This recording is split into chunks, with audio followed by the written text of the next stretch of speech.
Hello and welcome, beautiful spiritual family. Welcome to the first episode of Spiritual Sessions. On this channel, we discuss everything spiritual, esoteric, yoga, meditation, chakra balancing, healing modalities. So stay tuned for some really interesting stuff as we go on this spiritual journey together to really find our inner peace, calm and wisdom. Today's episode is our first episode, and I'm going to be starting with a real gem. There are a specific set of emerald tablets, inscriptions that were actually wrote on emerald tablets from ancient Egyptian era, and they were wrote by a man named Thoth. So these emerald tablets are called the Emerald Tablets of Thoth, and they contain ancient wisdom on how we should be living, on insights into our reality, on time jumping, on how to travel between parallel universes, and on how to really connect with your soul inside. So it's invaluable material, I must say. And when I first read them, I was so excited. The hairs were standing on the end of my body, and I want to share this with you today because it was a real joy for me. So I'm going to read the Emerald Book of Thoth for you guys today. I'm going to start with just a basic introduction and then get into the first emerald tablet, which is the history of Thoth the Atlantean. So the history of the man who wrote these amazing emerald tablets. As we go through them, there's 12 different tablets that go all the way, there is 15 tablets, and from these 15 tablets we go through a whole load of different information. So I'll just give you a rundown of what's actually to come, and then I'll get straight into the introduction and the first tablet, and then from the next days on it'll just be each tablet in succession until we finish this wonderful series, and then we'll move on to some other knowledge, an open conversation, meditation. So stay tuned, guys. So for the table of contents for the Emerald Tablets, what we have coming up is Emerald Tablet 1, the history of Thoth the Atlantean. Tablet 2, the Halls of Amenti. Tablet 3, the Key of Wisdom. Tablet 4, the Spaceborn. Tablet 5, the Dweller of Unal. Tablet 6, the Key of Magic. Tablet 7, the Seven Lords. Tablet 8, the Key of Mysteries.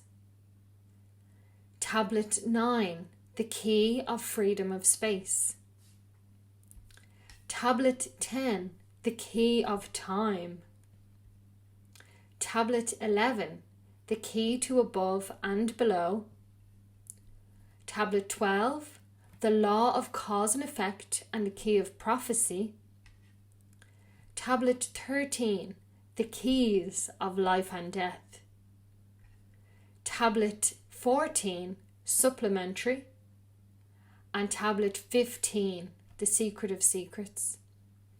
So guys, I hope that gives you a little flavour of what's to come. They are really mind-blowing. Like, I was so excited reading these, and I just had to get this information out there. And I thought, given the things I'm interested in and how I come across these things, it's my duty to share this with the world. So then came along Spiritual Sessions. So I really hope you guys enjoy this. I know for me it was mind-boggling, and it's really information that I'm extremely interested in. So the Emerald Tablets were wrote in a language that had to be translated into English, and a man called Dorian translated the tablets. And he said during the translation in the book that I have here that it's a literal translation and interpretation of one of the most ancient and secret of the great works of ancient wisdom. Translation by Doriel. So thank you so much, Doriel, for this work. So let's get into it, and I'm going to start with the preface. So preface to the original. The history of the tablets translated in the following pages is strange and beyond the belief of modern scientists. Their antiquity is stupendous, dating back some 36,000 years BC. The writer is Thoth, an Atlantean priest king, who founded a colony in ancient Egypt after sinking of the mother country. He was the builder of the Great Pyramid of Giza, erroneously attributed to Cheops. See The Great Pyramid by Doriel. In it, he incorporated his knowledge of the ancient wisdom and also securely secreted records and instruments of ancient Atlantis. For some 16,000 years, he ruled the race of Egypt from approximately 50,000 BC to 36,000 BC. At that time, the ancient barbarous race among which he and his followers had settled had been raised to a high degree of civilization. Thoth was an immortal, that is, he had conquered death, passing only when he willed, and even then not through death. His vast wisdom made him ruler over the various Atlantean colonies, including the ones in the South and Central America. When the time came for him to leave Egypt, he erected the Great Pyramid over the entrance to the Halls of Amenti, placed it in his records, and appointed guards for his secrets from among the highest of his people. In later times, the descendants of these guards became the pyramid priests, by which Thoth was deified as the god of wisdom, the recorder, by those in the age of darkness which followed his passing. In legend, the Halls of Amenti became the underworld, the halls of the gods, where the soul passed after death for judgment. During later ages, the ego of Thoth passed into the bodies of men in the manner described in the tablets. As such, he incarnated 3 times, in his last being known as Hermes, the thrice born. In this incarnation, he left writings known to modern occultists as the Emerald Tablets, at a later and far lesser exposition of the ancient mysteries. The tablets translated in this work are 10, which were left in the Great Pyramid in the custody of the pyramid priests. The 10 are divided into 13 parts for the sake of convenience. The last 2 are so great and far-reaching in their import that at present it is forbidden to release them to the world at large. However, in those contained herein are secrets which will provide of inestimable value to the current student. They should be read not once but 100 times, for only thus can the true meaning be revealed. A casual reading will give glimpses of beauty, but more intensive study will open avenues of wisdom to the seeker. But now, a word as to how these mighty secrets came to be revealed to modern man after being hidden for so long.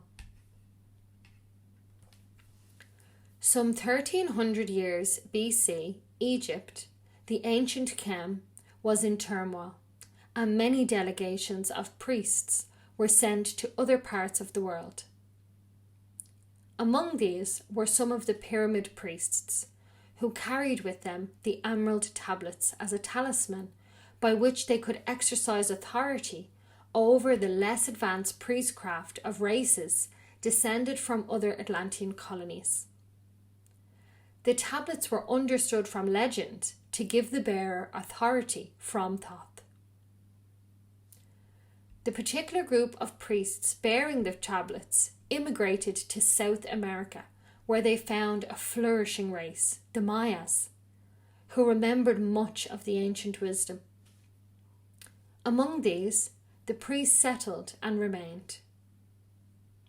In the 10th century, the Mayas had thoroughly settled the Yucatan, and the tablets were placed beneath the altar of one of the great temples of the sun god. After the conquest of the Mayas by the Spaniards, the cities were abandoned and the treasures of the temples forgotten.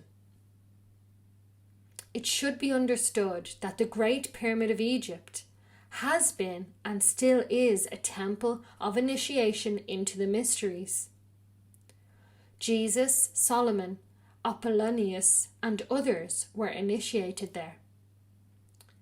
The writer, who has a connection with the Great White Lodge, which also works through the pyramid priesthood, was instructed to recover and return to the Great Pyramid the ancient tablets.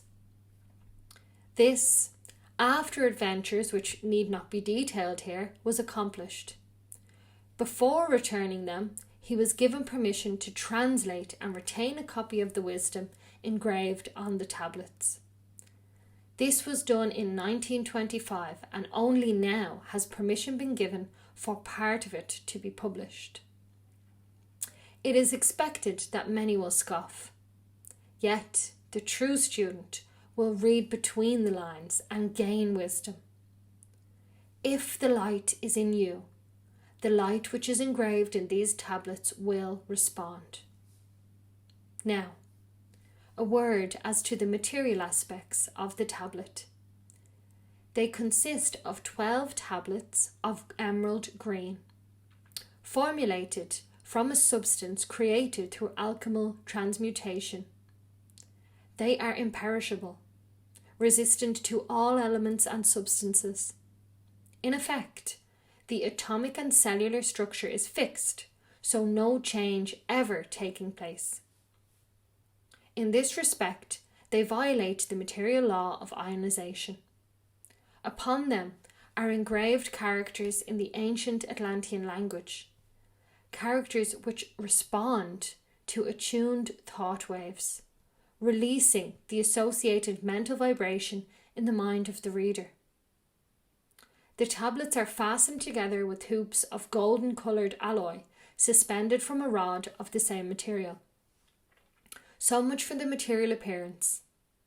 The wisdom contained therein is the foundation of the ancient mysteries.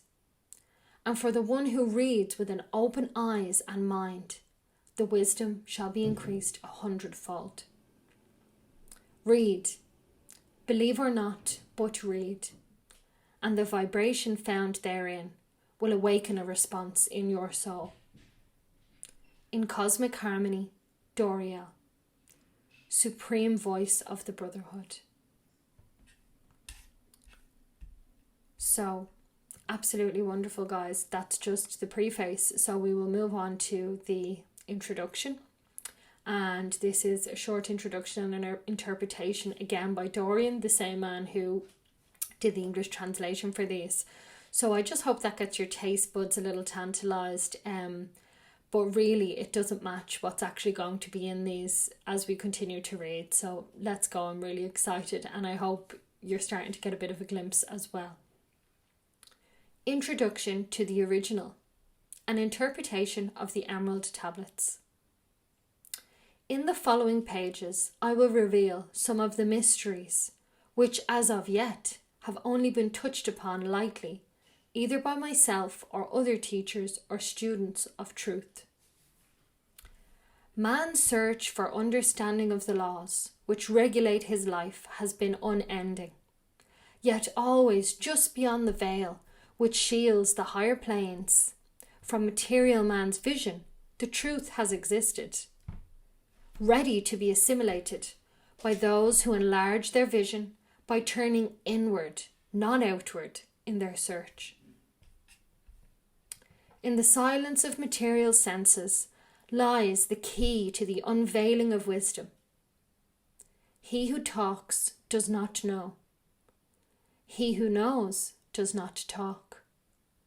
The highest knowledge is unutterable, for it exists as an entity in lanes which transcend all material words or symbols. All symbols are but keys to doors leading to truths. And many times the door is not open because the key seems so great that the things which are beyond it are not visible. If we can understand that all keys, All material symbols are manifestations, but are extensions of a great law and truth. We will begin to develop the vision, which will enable us to penetrate beyond the veil. All things in all universes move according to law, and the law which regulates the movement of the planets is no more immutable by the law than the law which regulates the material expressions of man. One of the greatest of all cosmic laws is that which is responsible for the formation of man as a material being.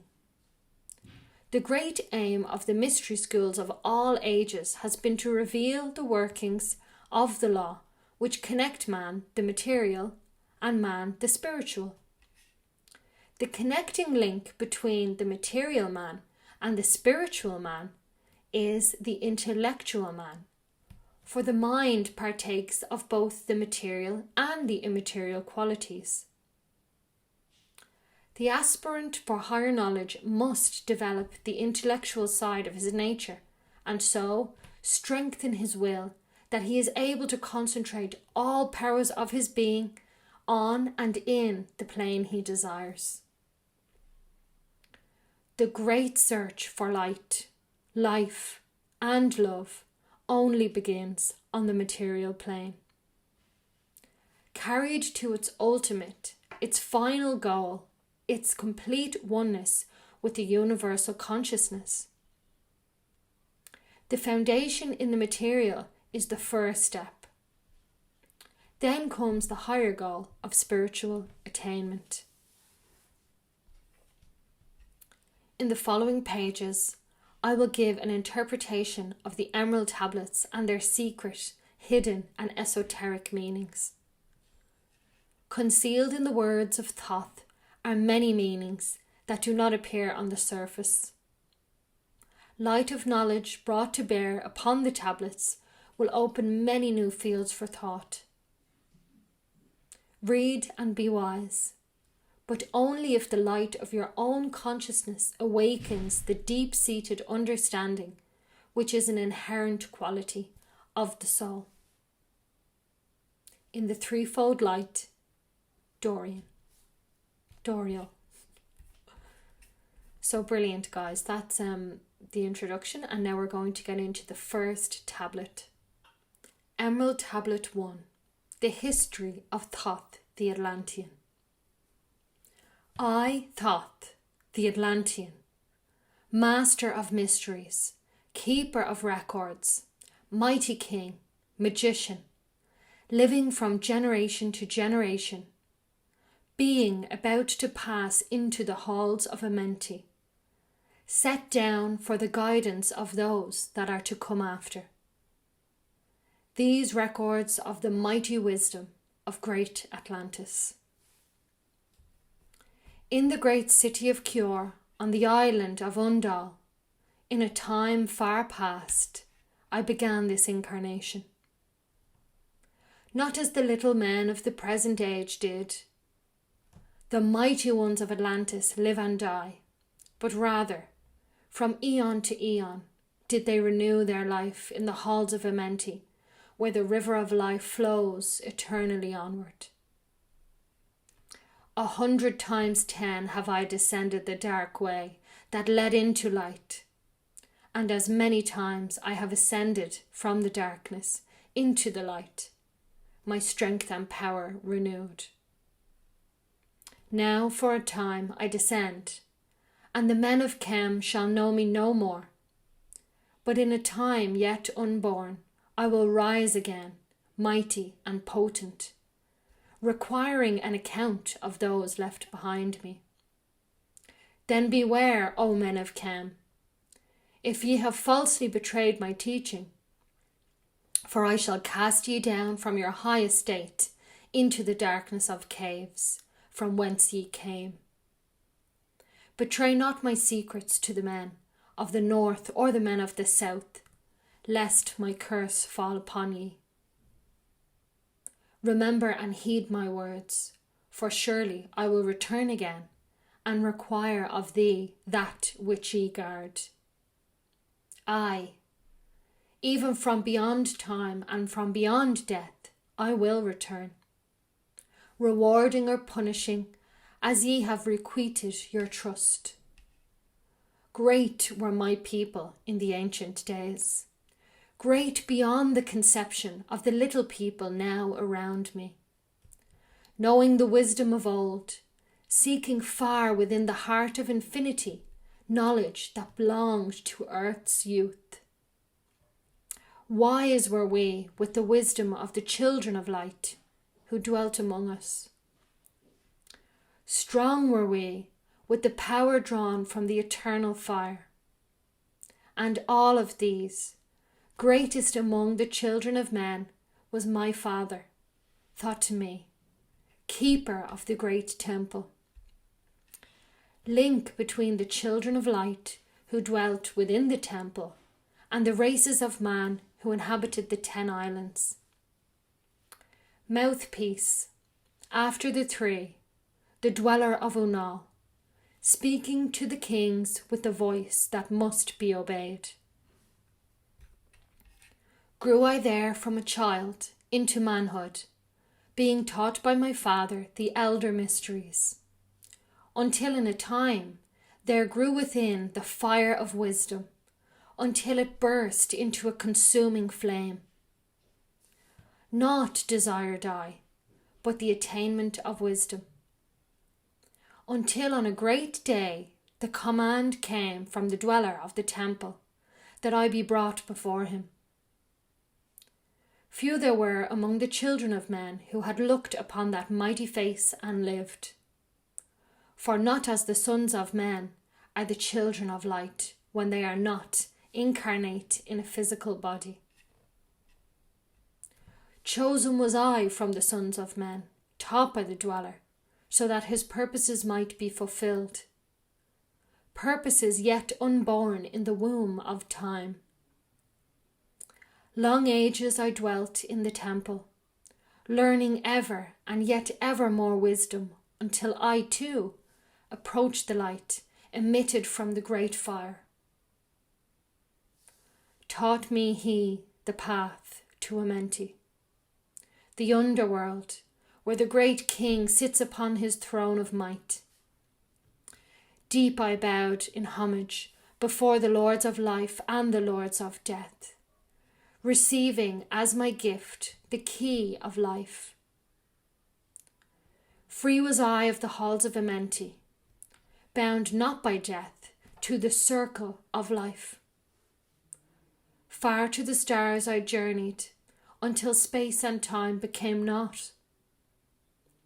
Then, having drunk deep of the cup of wisdom, I looked into the hearts of men, and there found I greater mysteries, and was glad.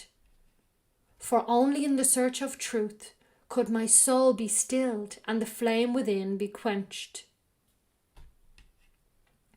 Down through the ages I lived, seeing those around me taste of the cup of death and return again in the light of life.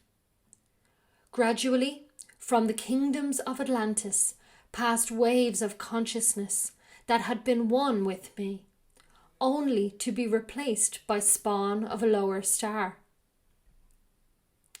In obedience to the law, the word of the Master grew into flower. Downward into darkness turned the thoughts of the Atlanteans, until at last in his wrath rose from his Aguanti, the dweller. There's no equivalent English word. It means a state of detachment. So, until at last in his wrath rose from his Aguanti, the dweller, speaking the word, calling the power, deep in the earth's heart. The sons of Amenti heard, and hearing, directed the changing of the flower of fire that burns eternally, changing and shifting, using the logos until that great fire changed its direction.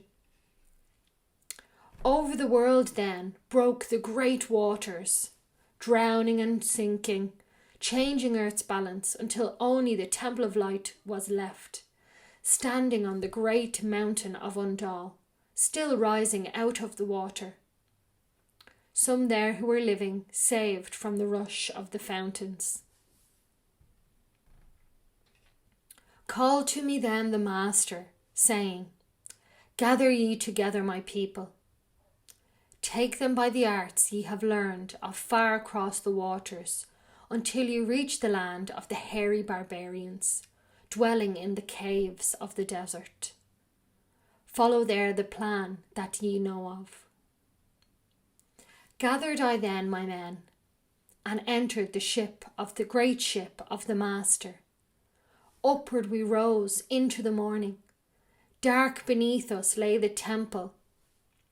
Suddenly over it rose the waters, vanished from earth, until the time appointed was the great temple. Fast we fled towards the sun of the morning, until beneath us lay the land of the children of Khem. Raging, they came with cudgels and spears lifted in anger, seeking to slay and utterly destroy the sons of Atlantis. Then I raised my staff and directed a ray of vibration, striking them still in their tracks, as fragments of stone of the mountain. Then I spoke to them in words, calm and peaceful, telling them of the might of Atlantis, saying we were the children of the sun and its messengers. Cowed I them by my display of magic science, until at my feet they grovelled, when I released them. Long dwelt we in the land of Khem, long and yet long again, until obeying the commands of the Master, who while sleeping yet lives eternally, I sent from me the sons of Atlantis, sent them in many directions, that from the womb of time wisdom might rise again in her children. Long time I dwelt in the land of Khem, doing great works by the wisdom within me. Upward I grew into the light of knowledge, the children of Khem, watered by the rains of my wisdom.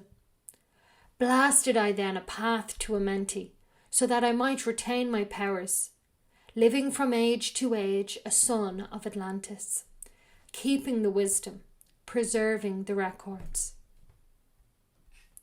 Grew great grew the sons of Khem, conquering the people around them, growing slowly upwards in soul force.